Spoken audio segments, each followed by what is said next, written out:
10 minute दाखवायची का राव? ते बघा ती ते एकदम कडीला ती आहे का? दिसली ठीक आहे. दिसायला तुम्ही बघा ना व्ह्यू कसा आहे नंबर 1. बर आज कोणता व्हिडिओ काढायचा? त्या दिवशीच हे आता दुसरं पाठ केलेलं नाही तीच म्हणून. हा तीच गवळण त्या दिवशी राहिलेली आपली पोरानं उडविलेली ह्याच लोकेशनला म्हणून मस्त जरा ऊन आहे पण काय नाही नंबर 1 दिवसात बघू ना एखादं चांगलं पॉईंट बघू की. हां तर जय महाराष्ट्र मित्रांनो, आम्ही आलतोच आज परत एकदा शूट करण्यासाठी.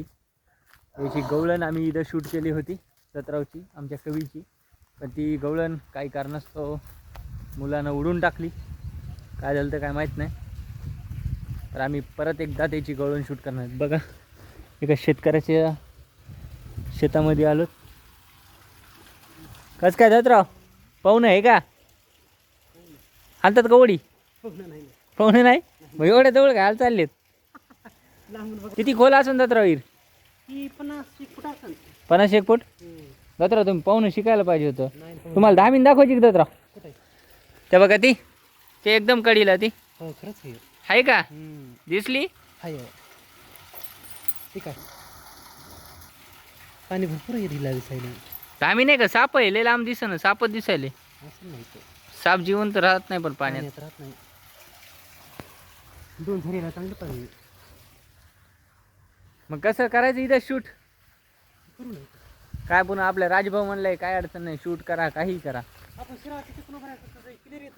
कोण कोण इकडे का पलीकोड वाटावर रस्त्यावर पुन्हा गाड्या येणार जाणार, पुन्हा लोक म्हणतात बघा दत्तराव काय कुठं जायचं. चला मग. तर मित्रांनो बघा तुम्ही इथं कसलं वातावरण आहे.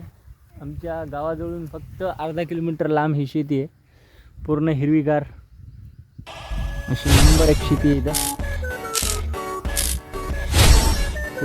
पुन्हा हे शेतकरी आमचा मित्रच आहे, आम्हाला म्हणते बिंदास शूटिंग करा माझ्या शेतामध्ये, काही अडचण नाही.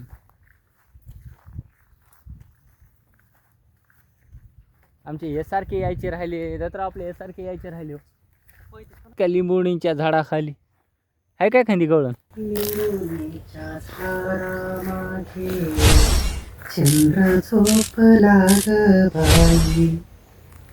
छान आहे का? म्हणतात का तशी एखादी? म्हणतो ना म्हणा एखादी लिहा बरं चांगली. नंबर 1 व्ह्यू आहे का नाही?